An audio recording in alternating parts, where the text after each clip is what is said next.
এমন প্রতিবেশী পাওয়ার কথা আমি কখনো ভাবিনি। বিশ্বের সবচেয়ে ক্ষমতাধর যে প্রতিবেশী, সে প্রতিদিন আমাকে হত্যার চেষ্টা করেছে। বড্ড আক্ষেপ করে এমন উক্তি করেছিলেন কিউবার বিপ্লবী নেতা ও সাবেক প্রেসিডেন্ট ফিদেল কাস্ত্রো। তবে কি এমনটাই হচ্ছে বাংলাদেশের সাথে? মুখে বন্ধুত্বের কথা বলে বারবার বাংলাদেশকে নিয়ে নানা ধরনের অপতৎপরতার পথে হাঁটছে প্রতিবেশী ভারত। কিন্তু কেন? ভারতের আজ্ঞাবহ আওয়ামী লীগ সরকারের পতন ও শেখ হাসিনাকে আশ্রয় দেওয়ার পর থেকে বিভিন্ন সীমান্তে উত্তেজনাকর পরিস্থিতি তৈরি করেছে ভারতীয় সীমান্তরক্ষী বাহিনী। আন্তর্জাতিক সীমানা আইন লঙ্ঘন, কাঁটাতারের বেড়ায় কাচের রহস্যজনক বোতল ঝোলানো এবং ফসলের মাঠে আক্রমণের ঘটনাও ঘটছে নিয়মিত বিরতিতে। ভারতীয় সীমান্তরক্ষী বাহিনী বিএসএফের সাথে সমান্তালে আক্রমণাত্মক হয়ে উঠেছে দেশটির উগ্রবাদীরাও। সবশেষ শনিবার চাঁপাইনবাবগঞ্জের কিরণগঞ্জ সীমান্তে ফসল ও গাছ কাটা নিয়ে তুমুল উত্তেজনা শুরু হয়। এমনকি বাংলাদেশিরা যখন ফসল ঠেকাতে জড়ো হন, তখন আতঙ্ক ছড়াতে বিএসএফ হ্যান্ড গ্রেনেড ও ককটেল বিস্ফোরণ ঘটায়। এতে চরম আতঙ্কিত হয়ে পড়ে সীমান্তের বাসিন্দারা।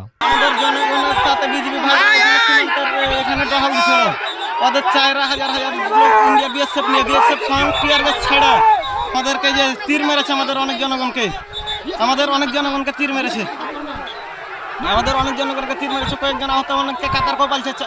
ওদের ভারতীয় সদস্যরা বিএসএফ থেকে দাঁড়িয়ে আমাদের এই তীরগুলো আমাদেরকে মেরেছে।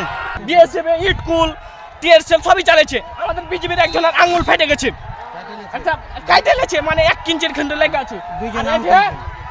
বরের বাগানের মেলে গেলা গাছ কেটে ফেলে দিয়েছে, একজনের এটা একটা চোপ দিয়েছে, একজনের এটা একটা চোপ দিয়েছে। ভারতের পাবলিক বাংলাদেশে এসে বরে বাগান, আম গাছ, ফসল পানি সবকিছু নষ্ট করে দেয়। ভারতের বিএসএফ নিজের হাতে ইট পাটকেল গ্যাস বাংলাদেশের উপর নিরপেক্ষ করে। সেখানকার কৃষকরা বলছেন, বিএসএফ এবং ভারতীয়দের অত্যাচারে অতিষ্ঠ তারা, চান এর স্থায়ী সমাধান।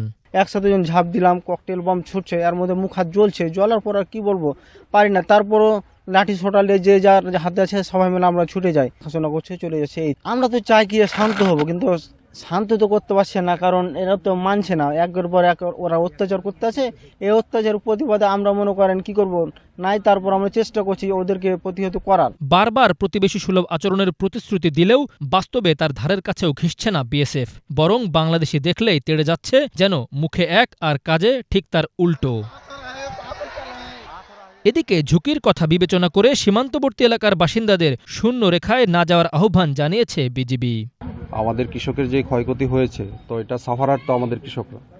তো এই জন্য কৃষকরা সবাই আজকে আমার কাছে রিকোয়েস্ট করেছে যেন সীমান্তে যার জমি বা কৃষক ছাড়া যেন কেউ সীমান্ত এলাকায় না যায়। আর বিজিবির পক্ষ থেকে আমাদের সকল নাগরিক এবং জনগণের জন্য রিকোয়েস্ট হচ্ছে, কেউ যেন শূন্য লাইন অতিক্রম না করে। কারণ হচ্ছে শূন্য লাইন অতিক্রম করে যে কোনো অনাকাঙ্ক্ষিত ঘটনার সৃষ্টি হতে পারে। সেই জন্য আজকে আমরা জনগণকে উদ্বুদ্ধ করছি, আমরা জনগণের সাথে কথা বলছি কিভাবে এই এলাকাটা, সীমান্ত এলাকা এবং আশেপাশে সার্বিক পরিস্থিতি আমরা শান্তি শৃঙ্খলা বজায় থাকতে পারে, সেটার জন্য আমরা প্রচারণা করছি। বিশ্লেষকরা বলছেন, বিভিন্ন অনৈতিক ও অন্যায্য সুবিধা বন্ধ হওয়ায় বাংলাদেশকে অকারণে অস্থিতিশীল করতে চায় ভারত। তবে যত দ্রুত তারা এ ধরনের আস্ফালন দেখানো বন্ধ করবে, তত দ্রুত দুই দেশের মধ্যকার উত্তেজনা স্তিমিত হবে। Bangla vision news desk.